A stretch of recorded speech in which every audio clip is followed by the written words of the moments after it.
Let's go bro, game keempat BTK Well, ladies and lawan gentlemen, we CLOUD9. are at it. Game point for CLOUD9. BTK scrounging for an answer, for a reply, something that can get them back into the series. This is Game 4 of the NACT Fall Season Grand Finals. Game 4, match point. Mobazane finally gets the Julian, finally has something a little more comfortable, I think, in the hands of him. Will it be enough? You know, you mentioned the Lolita Wheezy, and I kind of like it. Like, yes, the Numion Blast is going to be hard to hit, but also you get this Bulwark to deal with Zia. You get this Bulwark to deal with the primal rat from Fried Chicken. You just have some answers, right? And not only that, Cold World's known, and CLOUD9 is known for attacking from angles, catching a team off guard. And if Cold World can kind of sit in a bush and wait for the right time for that Numion Blast, it could definitely be huge, paired up with the Frigid Glacier, paired up with Nats, paired up with the rest of the team. And we're going to be watching out for that, especially when this first turtle spawns in, to see how both sides decide to engage. I mean, even Zane on the Julian, right? Technically, it's an early game jungler. I mean, he can be very effective. Doesn't even traditionally have a true ultimate, but able to enhance his skills entirely to add more to his kit. Yeah, and that kind of leads to a lot of the early game that can really benefit them. Cold World actually taking a lot of damage, while Mobazane inside the enemy's jungle here, trying to refuse some of that farm to the side of CLOUD9. Yeah, so now at this point, CLOUD9, I mean, they don't have to rush this, right? They have decent late game potential with basic. Best player's going to scale, and there goes a big fracture, already putting fear into BTK, forcing them a little bit out bay. We need to see that same type of aggression coming from BTK in the next minute or so to at least put some pressure on either off lanes, mid. Someone has to feel it. Yeah, and I mean, we need to see how Zane kind of plays his objective. You've seen some early rotations. Look at him. He's already on this turtle. But CLOUD9, they're grouped up, looking like they're going to look for a possible counterplay. Yeah, they're definitely wanting to catch Shark or somebody rotating through that mid-L bush before this objective happens. And it's been the name of the game for CLOUD9. They have been so great at setting up these objective fights by finding these pickoffs, by finding these kills onto BTK. Free buat BTK bro. And so Turtle goes over to Mobazane. BTK feeling confident, feeling comfy.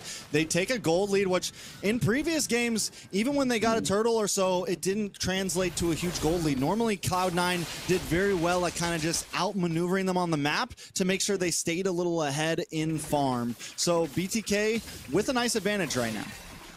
Yeah, and you got to ask the question, what was CLOUD9 doing when allowing BTK to take this turtle? I mean, they didn't technically find a trade-off. They didn't get a kill. They didn't chunk into any of the turrets across the map. And so pretty much it was a free turtle to the side of the Bloodthirsty Kings. And now a little bit of a punish on the bot side. Cold World taken down to about 75% HP, but able to sustain himself. Well, when it comes to the question of what they were doing, I want to say that they just didn't have vision. They didn't know where they were, and they don't like this early fight. They aren't trying to take those 50-50. They're looking for guaranteed fight wins, and they're going to be looking for a little bit of the power spikes. They've been so good at knowing when those spikes come, knowing what fights they can take, and kind of backing off from the fights that they may or less, maybe not too confident in. And so at this point, when does the balloon pop, right? When does the ceasefire end? When does somebody finally make the move? Cold World can't be as aggressive as he was, you know, on other heroes. He's on the Lolita right now. He has to almost play either more ambush or response, right? Try to time that Numion Blast at the perfect time. So I feel like CLOUD9, it's one of the reasons why they didn't go for that, you know, didn't try to force that first turtle. It's one of the reasons why they're kind of playing more on their side of the map. They kind of want BTK to come to them. So does BTK, you know, bite the bait? Do they win out if they go for the engage? Or do both teams just kind of play this waiting game? Yeah, and right now we're going to kind of see how this plays out. I mean, without throwing a punch out first, especially allowing that turtle to walk to the side of BTK, not finding a trade-off, you can only do that for so long, especially against a team like BTK who thrives on taking these early game objectives. And right now you're seeing the next turtle spawn in, and Chicken already pulling the aggro, Shark and Hoon getting in position, and Mobazane possibly following up after this jungle rotation.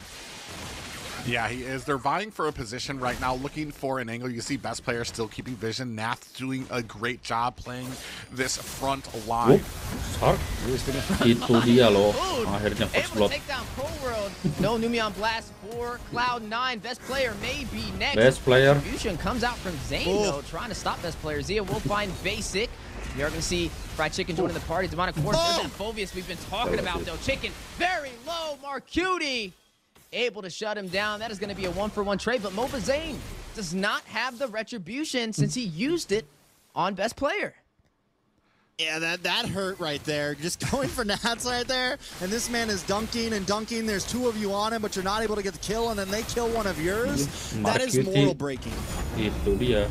Not just that, but I want to say they kind of did very well in that fight. We're able to find 2 kills there, but end up losing the objective. They have to push back because of that retribution. Not the play you want to make at the an objective is on the line. Yeah, but Zia able to take the turret on the bot side, so there are some answers still working in BTK's favor, effectively finding a trade for that turtle. I mean, they have a turtle of their own, so it's not the hardest loss. I would still say BTK is still in a good position. They haven't lost a turret so far.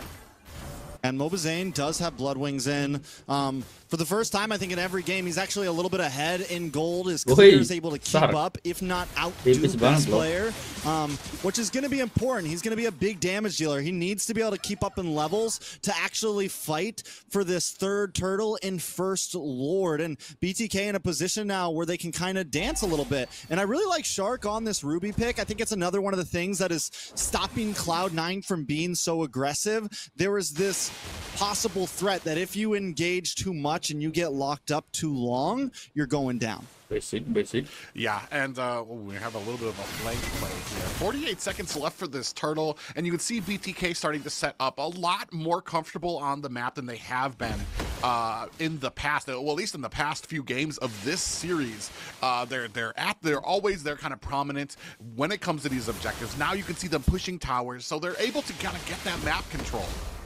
Yeah, and again, Cloud9 not finding a trade from losing that turret on the top side. You're seeing them kind of putting some heavy focus into the mid-river, but BTK quick to respond back and doing a great job on maintaining the pace for this match. Zia also, having a very clean game right now, but he might not be having one. That's a little bit of that caster curse right there. Best player able to find Zia Shark on the concealed play out. All right, I'm just going to stop talking now. No players' names are coming out of my mouth. Dang you, Trex. Cost Zia. Mobazane able to go ahead, find himself that turtle, though. So they are able to kind of match it up with something, still maintaining a slight gold lead. I want to say this is the first gold lead that BTK has had this entire series. A little unfortunate, though. It's Cloud9. Basic doing a great job on trying to equalize this economy. Is going to be able to take that tier 3 on the bot side. There goes a retro play, though, from Zane onto best player. Not going to really be able to stop him, though, and he's going to be able to defend the tier 2 turret.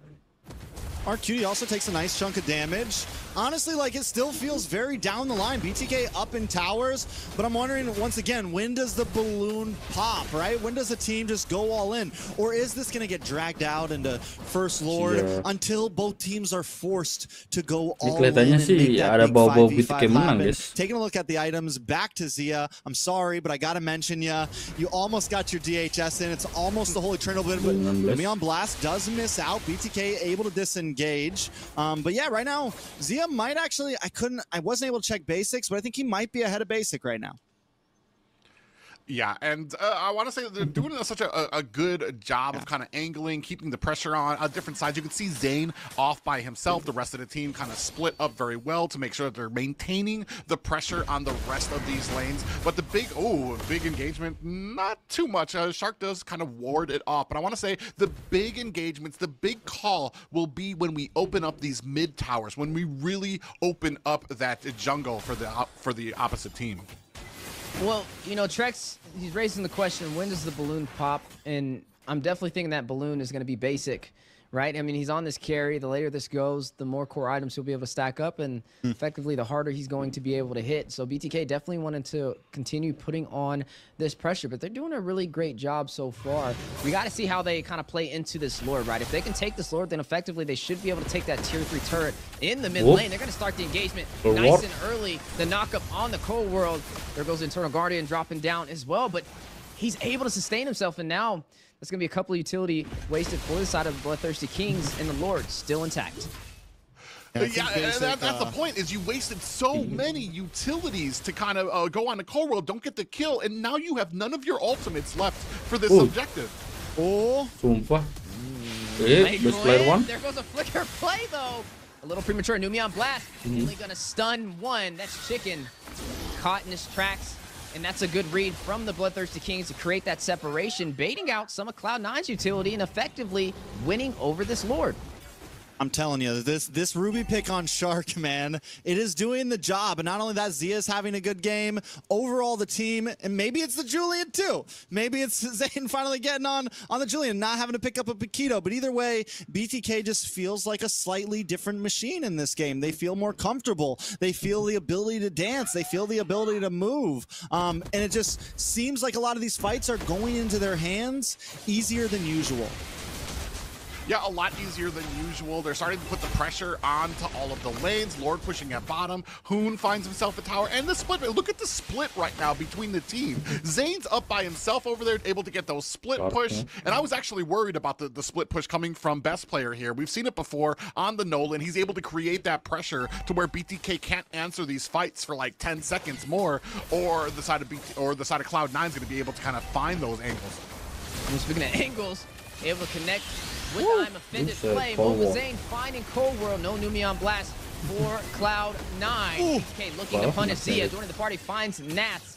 There's going to be 2 members falling for Cloud9, and BTK not losing a single member.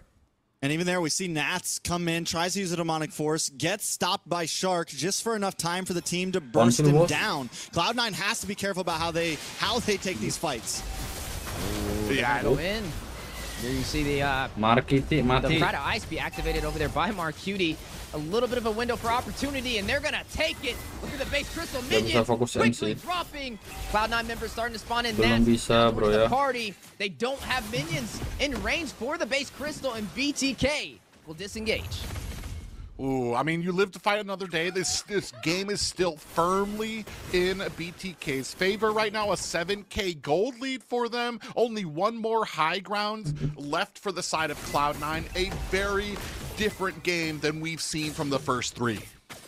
Yeah, very different, very different game. 7,000 gold lead for BTK. Even in the past, when they were winning out in fights, they were normally behind in gold, but this time it is completely in their hands. And they have some picks that are actually countering Cloud9 this time. They have some picks that are actually answers. Even Marcuti, those Frigid Glaciers aren't as important, right? Because the rest of the team can't dive in on top of BTK when he lands them. Taking a look at the items, Mobazane almost completely stacked out. He has a 2K gold lead, a little over a 2K gold lead over best player right now. Luckily, best player has hit level 15, so he can at least retry along with the best of them. But it's not going to be easy because he has to get on a Nolan. It's not a Hayabusa where you can just quad shadow in. He has to get pretty up close and personal. Look for that fracture play. Look for that steal.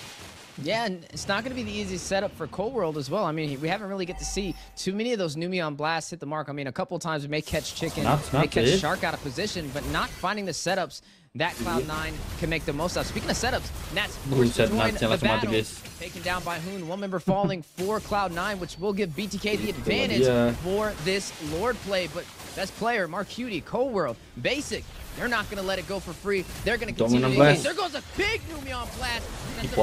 Best player finding Zia. That's going to be another kill. Mobazane able to find one as well. Zia will fall. The ADC no longer standing for BTK. Hoon able to find best player. Zane finding Basic. Retribution in BTK's favor. Should be able to secure this Lord and able to win that trade. But they're going to go in. I think they're going to try and close it out. They're going to try and take match point away from Cloud9.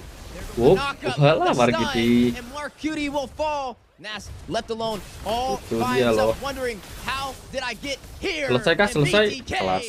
Reign supreme and secures game number 4 against Cloud9. Oke lah, 14 menit doang guys ya. Ini awal dari semuanya guys. Kali kita lanjut aja buat game yang kelima.